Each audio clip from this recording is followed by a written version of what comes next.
It started as something ordinary, a rainstorm, a power outage, and a favor that turned into a mistake neither of us planned to make. I had just moved into her building 2 months ago, and she was my landlady, Miss Hartman, 40, confident, always composed. The kind of woman who spoke softly but carried an energy that made everyone listen. She managed her little apartment complex like clockwork, everything tidy, everything under control. That night, though, nothing was under control. The rain hit the windows in long, restless streaks, and thunder rolled over the rooftops. I had gone downstairs to drop off the rent I'd forgotten, soaked through and trying to be polite. She opened the door, her dark hair slightly damp, a thin sweater over her shoulders, eyes tired but kind. "You really came out in this weather just for that?" she asked, a small laugh in her tone. "Didn't want to be late again," I said, handing her the envelope.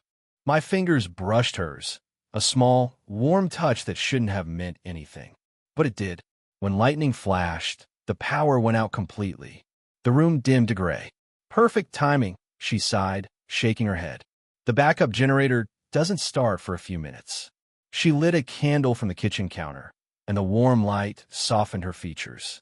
For the first time, she didn't look like my landlady. She looked human, tired, beautiful in a way that wasn't trying to be. She gestured toward the couch. "You might as well wait here until it clears. No point walking back out there." I nodded, trying not to stare as she moved around, collecting blankets for me to dry off. Her scent, clean and faintly floral, filled the room. The conversation started simple.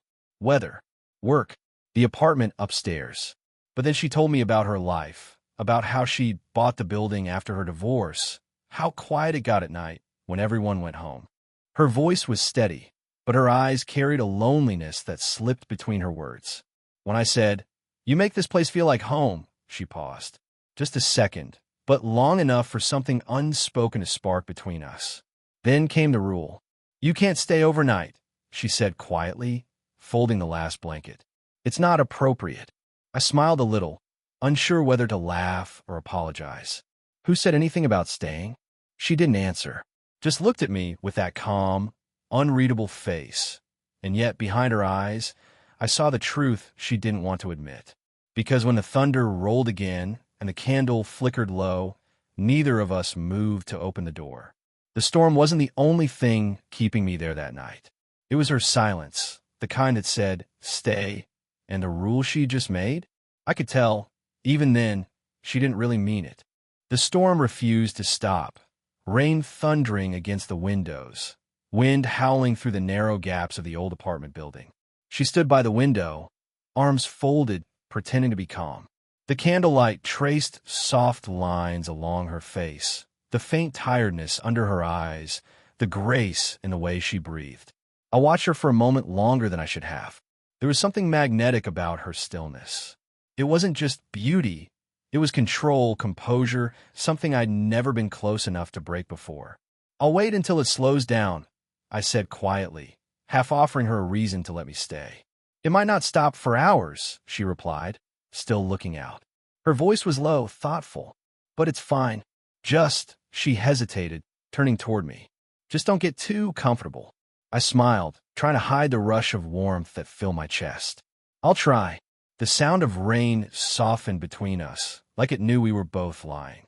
She handed me a towel, our fingers brushing again, that same small, accidental contact that didn't feel accidental anymore. "You're freezing," she murmured, almost scolding, almost concerned. I wanted to say something light, but the words caught in my throat. There was something in her eyes, a flicker of care she tried to hide. "You don't have to take care of me," I said softly. "Old habits," she said, half smiling. "I forget people can look after themselves." "Maybe," I said, "but it feels nice when someone still tries." That made her stop, just for a second. She looked at me, not as a tenant, not as a kid too young to know better, but as someone who saw her. The candle flickered again, light pooling between us. She cleared her throat, retreating toward the kitchen. "You want some tea? It helps when you can't sleep through storms." "I don't think I'll be sleeping tonight," I said before I could stop myself. Her hand paused on the cabinet handle. The air felt heavy after that. Not awkward, but but charged, like we were both aware of something fragile forming between us. She poured the tea anyway, brought it over, sat across from me. The rain had softened outside, but inside, the silence was louder than ever. Her knees brushed against mine under the table. Neither of us moved them away. "I should probably head up soon," I said quietly. She looked at me, eyes unreadable. "You could," she said, "or you could wait a little longer, just until the storm passes." I didn't answer. I didn't need to. She didn't repeat the rule this time. She didn't remind me I couldn't stay overnight. She just sat there, hands wrapped around her cup, eyes flicking toward the window, but never leaving mine for long. And I realized this wasn't about weather anymore. This was about two people pretending the night would end when neither of us wanted it to. The rain had turned into a soft drizzle by midnight, but neither of us moved from the table. The tea had gone cold, untouched for nearly an hour. Every sound in the apartment seemed too loud. The clock ticking, the faint hum of the fridge, even the quiet rhythm of her breathing. She broke the silence first. "You should go before it gets too late," she said, but her tone didn't match her words. It sounded hesitant, like she was giving me an option, not an order. "I could," I said, eyes on the faint steam still rising from my cup. "But it's late already." Her lips pressed together. "That's not the point." "Then what is?" I asked, looking up. She held my gaze for a long moment. Her eyes were steady, but something wavered behind them, something like fear or maybe desire disguised as restraint. She sighed and stood, rubbing her arm as if trying to shake off whatever she was feeling. "You shouldn't make me say it," she whispered. "Then don't," I replied quietly. She froze. For a second, the air felt heavier than before, filled with everything we weren't saying. I stood, pushing the chair back slowly. "You said I can't stay overnight," I continued. "But what if I'm not staying, just waiting?" Her brow furrowed slightly. "Waiting for what?" "For the storm to end," I said. "Or maybe for you to tell me to go." Her expression softened. "You're a smart one, aren't you?" she said, with a trace of a smile. "Always looking for loopholes." I shrugged, smiling faintly. "Maybe I just don't like endings." She took a slow step closer, the soft light from the kitchen outlining her silhouette, the loose cardigan hanging off one shoulder, her hair slightly damp from when she'd stood by the window earlier. She looked tired, beautiful, and conflicted all at once. "You remind me of trouble," she said, her voice barely above a whisper. "Maybe I am," I said, "but only the kind that knocks once before coming in." That made her laugh, quiet, genuine, and warm. The sound eased the tension for a heartbeat, but when her eyes met mine again, the air shifted once more. "Do you always talk like this?" she asked. "Only when I mean it." The space between us was shrinking, slowly, carefully. She could have stepped back, but she didn't.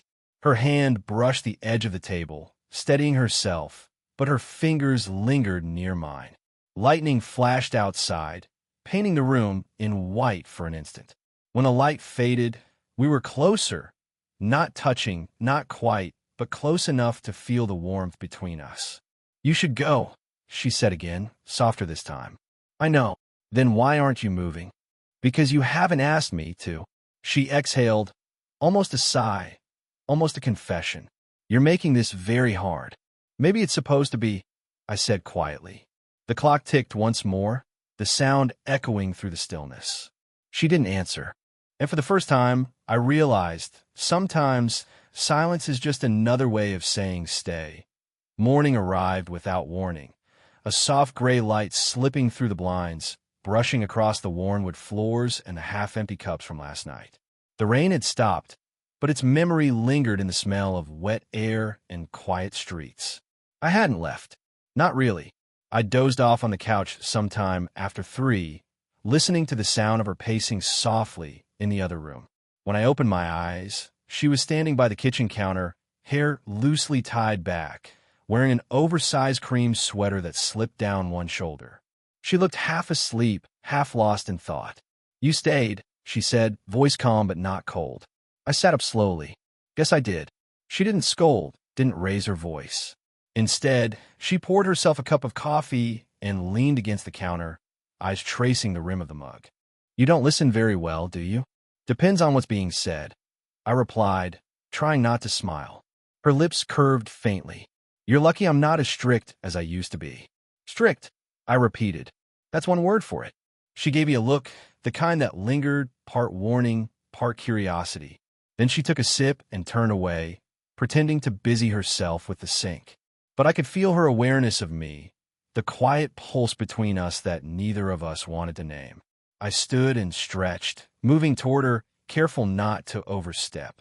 The air felt charged, still humming with the things we hadn't said last night. Thank you, I said softly. For what? For not throwing me out. She let out a breath, half a laugh. Don't thank me yet. I still might. Would you? I asked. Her hand froze mid-motion. She looked over her shoulder, eyes meeting mine. Don't test me. But there was no anger in her tone, just a quiet tremor of something else. Something neither of us fully wanted to face. Coffee? She asked suddenly, breaking the tension. Only if you have sugar. I'm not sweetening it for you, she said, but there was a flicker of a smile when she handed me the mug anyway. Our fingers brushed just for a second, but it was enough to make her breath hitch.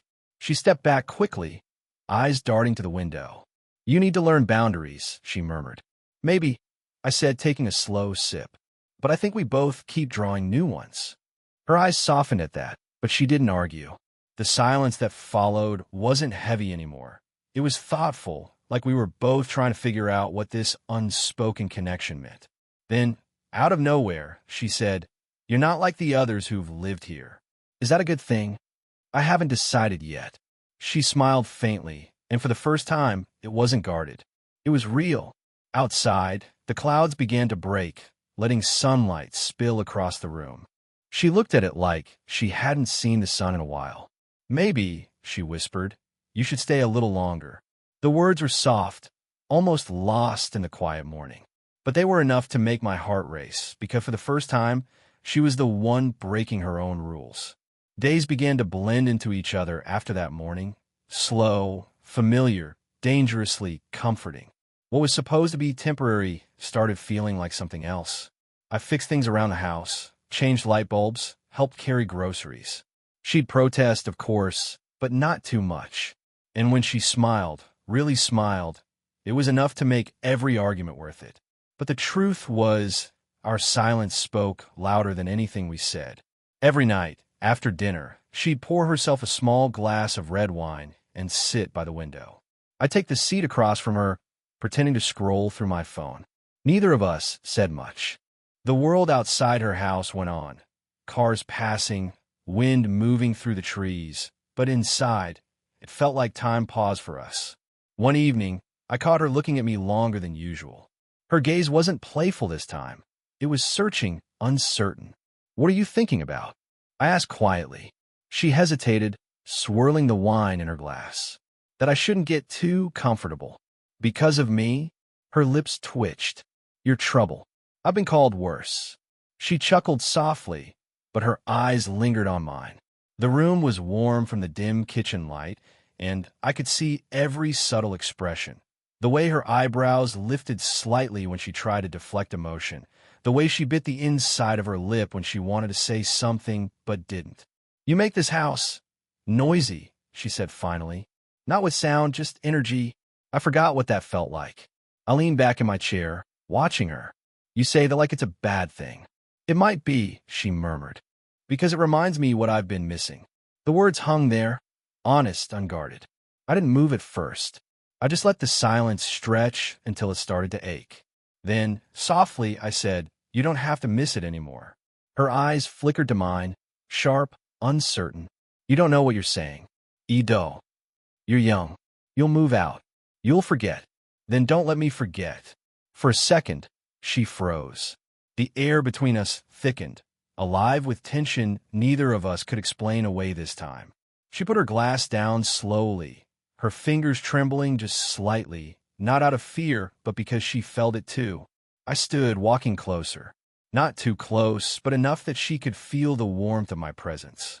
You said no overnight stays, I whispered, but you never said anything about staying late. She gave a small, helpless laugh, that beautiful, quiet kind that broke through all her defenses. You're impossible, she said, shaking her head. Maybe, I murmured. But you haven't asked me to leave. She didn't. Instead, she looked up at me, her eyes soft but unsure, the kind of look that asked 100 questions at once. Then, almost as if to break her own tension, she reached for my hand, brief, tentative but real. Don't make me regret this, she whispered. Then don't make it something to regret. The clock ticked softly in the background. Rain started again outside, faint against the glass. And for that quiet, suspended moment, we both stopped pretending not to care. The rain didn't stop that night.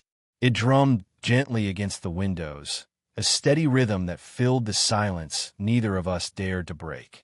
She stood near the kitchen counter, pretending to wash a cup that had already been cleaned for minutes. I leaned against the doorway, watching her shoulders rise and fall with quiet restraint. Something had shifted between us, not loud or sudden, but undeniably real. Every small glance felt heavier. Every word came slower, wrapped in hesitation. When the power flickered once, then went out entirely, she sighed softly. Of course, she muttered, half to herself. Perfect timing. I smiled faintly. Guess the storm wants me to stay a little longer. She turned, candlelight catching the delicate lines of her face. That's not funny. Didn't mean it to be. She tried to look stern, but her eyes softened when they met mine. For a moment, neither of us moved. The world outside her walls could have disappeared. All that existed was the dim flicker of candles and the slow, nervous pulse in the quiet. Come on, she said finally, handing me a candle. Help me find the spare batteries. We searched the drawers together, shoulders brushing occasionally.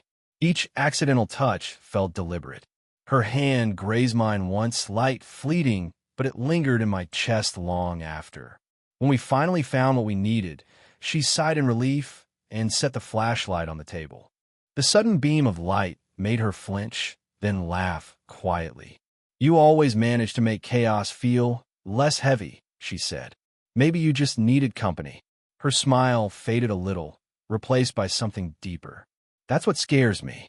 I stepped closer, not touching her, but close enough that the air between us warmed. Why? Because I haven't let anyone this close in a long time, she whispered. And it's easier when I don't have to care. The honesty in her voice hit harder than any confession. You don't have to protect me from this, I said quietly. I'm not protecting you, she murmured. I'm protecting myself. A pause. Then I reached out, brushing a loose strand of her black hair behind her ear. She didn't pull away. Her breath caught, barely audible. Then tell me to stop, I said. She didn't. Instead, her eyes flickered down on my hand, then back to my face. The candlelight painted her features in soft gold, mature, beautiful, fragile in a way she'd never admit. When she finally spoke, her voice trembled, barely a whisper. You're making this hard. Maybe it was never meant to be easy. The silence that followed felt like gravity, heavy, magnetic, dangerous. Her hand lifted, slow and uncertain, stopping just shy of my chest. I could feel the heat of her skin, the hesitation trembling in her fingertips. Then, as if waking from a dream, she stepped back. We should sleep, she said firmly, though her voice cracked at the edges. I nodded, heart still racing. Right? As she turned away, the light from the candle caught the faint shimmer of tears she pretended weren't there. That night, I lay awake on the couch, listening to the rain ease into silence. Somewhere down the hall, I could hear her shifting in bed, restless, conflicted just like me. We hadn't crossed the line. Not yet. But for the first time, I knew we both wanted to. The storm had passed by morning, leaving the air still and heavy with the scent of wet pavement and fresh earth. Pale sunlight slipped through the curtains, painting soft gold across the living room where I'd fallen asleep. My jacket was draped over me. I didn't remember doing that. I sat up slowly, the events of last night washing over me in fragments. The candlelight, her voice trembling when she said, "You're making this hard." The way the space between us had felt electric but forbidden. From the kitchen came the faint clink of cups. Coffee. She was awake. I stood, straightened my hair, and tried to shake off the awkward tension still lingering in my chest. But as I walked toward her, I realized it wasn't just awkwardness. It was something deeper, something that had changed both of us. She was standing by the counter again, hair slightly messy, wearing a soft beige sweater that made her look almost fragile in the morning light. When she saw me, she hesitated just for a second before forcing a gentle smile. "Coffee?" she asked quietly. "Sure," I said. "Thanks." She poured it slowly, her movements careful, almost rehearsed. The silence between us wasn't cold. It was warm but fragile, like glass that might crack if either of us breathed too deeply. "I didn't mean for last night to happen like that," she said finally, keeping her eyes on the cup in her hands. "I know." She glanced up then, meeting my gaze. "You don't," she whispered. "I've spent years keeping my life quiet, simple. Then you show up, and suddenly nothing feels quiet anymore." I took a small step closer, close enough to see the faint lines at the corners of her eyes, the marks of laughter, of time, of restraint. "Maybe quiet isn't what you need," I said softly. Her eyes softened, then lowered again. "You talk like you know what's best for me." "No, Olivia.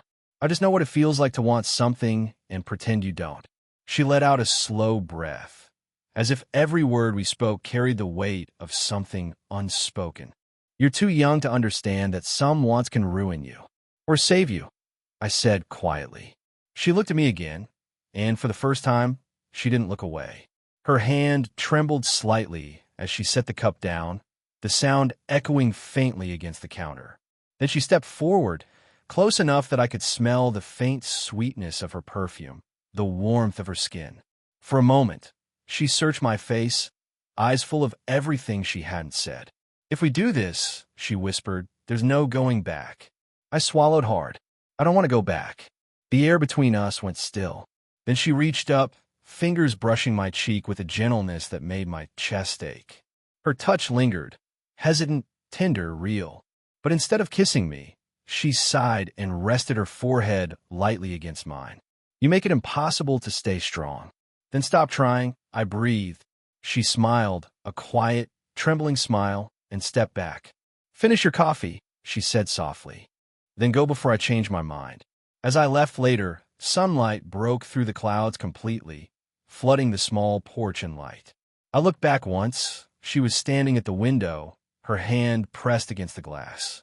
No words, no promises, just that silent look that said more than either of us could handle. And for the first time, I understood some goodbyes aren't meant to last. They're just pauses before the heart finds its way back.